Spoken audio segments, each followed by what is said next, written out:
Okay, so this is an episode of Cut, Chop, and Rebuild. So I had to cut up my front fender. Front clip, front nose, whatever you want to call it, man. The front part of the car. So clearly it got a ton of incisions, but I had to save the contours or detail in it, so that way I believe in making straight cuts, because those are always easier to fill in than to create a whole nother curvature. So had to make an incision across the top, obviously right here, and then along the sides.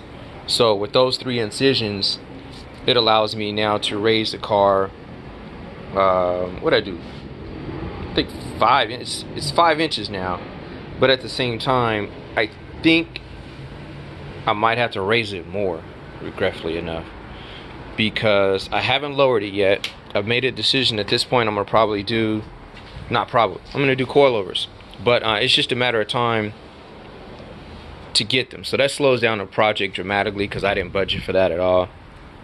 I was originally budgeting to just have it lowered with what I have here, but I thought to do coilovers so that way I can adjust it exactly what I want, have more stability, and probably even market value on the other side of things, to be honest. So that's the case. So since the car is still sitting up, I at least got to drop it at least, I think, 2 inches for it to be cool. I can probably get away with 1, to be honest. I can get away with 1 because, yeah, just to have a gap. There are a lot of cars that literally have no gap, and it looks cool, but again, you got drivability issue. I know in a coilover, you're typically going to have a ratio of about a 1 1/4 movement of the tire. So I don't want to be blowing through tires and shit like that. So I certainly want to accommodate that inch. So if I'm 5 inches now, drop it 1 inch, I'm 4 inches off the ground. Give you a reference, a Murcielago is 5 1/4 off the ground. So that should give me some drivability. Now I do plan on putting some splitters over here on the side, so that's another, what, 1/2 inch, but it's not the end of the world. If they fuck up, I can take those off, replace them, no big deal. I mean, hell, I do fabricate, right? And they're just the splitters, not the whole front clip or anything like that. So I can also put that that hardened rubber right here too. So that's also going to make the car have an appearance of being a lot lower. There's a valance that goes underneath that too. I can buy that, you know, or make one, and then give myself even a lower ground effect. But I'll probably do the rubber because it'll look good, and then as it wears, I can always just replace it, no big deal. But I got to get it and see what it looks like. But it's not exactly cheap though. I priced them Benacima or whatever. So there's 2 different kinds. There's some cheap kind actually that I own already, that I bought for another build. So I can put that on there and see what it looks like. And if I like it in the aesthetics and shit like that, then I'll just go ahead and buy the good stuff and I'll put it on there. But anyway, this is what I look like now. So the car is, the snout's a lot thinner, and I think it gives it a little bit more ergonomic value. I like how my canards are going to come in on it too, because it does change where they're going to originally line up. They're originally lined up right here down at the bottom. Now they'll be like right here in the center, so it'll give it a really good aggressive look and still be functional, and I think it'll look good. But I got to bolt that on there. The other thing was too, and I play with this, the contour right here.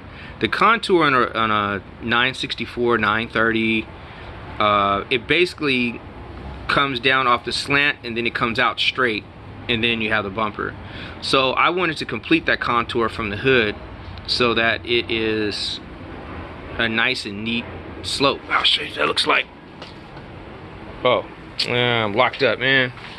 Anyway, I guess I can do it. So I'm about to jet anyway. Come on, maybe nice. Well, as you see, my hood's struts do work, but I locked it up just for the heck of it. So now the hood continues to slope. my hood latch is not on there, it's just resting there, so it continues to slope nice and even, and I like that. All the other Porsches are not like that, so I'm thinking I should have a pretty good presence coming down the street and look like a whole nother car, but again, give it a whole nother ergonomic feel. That's the goal. Also, I've been playing with my headlight over here, so I have blown it out on this side, and I actually kind of like it in the video because it certainly has a bigger presence, like the frog eyes as we sometimes call them. And to me, the Strozek is just dated, so I think I'm gonna roll with that. So now I have a template. I'm gonna blow that out, and then I also want to create a halo effect. So I gotta create some halos. I know what light I want, but now I just gotta order it in that size and then make it. But I think that'll look good. Next thing is man, the texture, man, it's a whole nother project, god damn it. But I like it though. I think I'm gonna roll with that.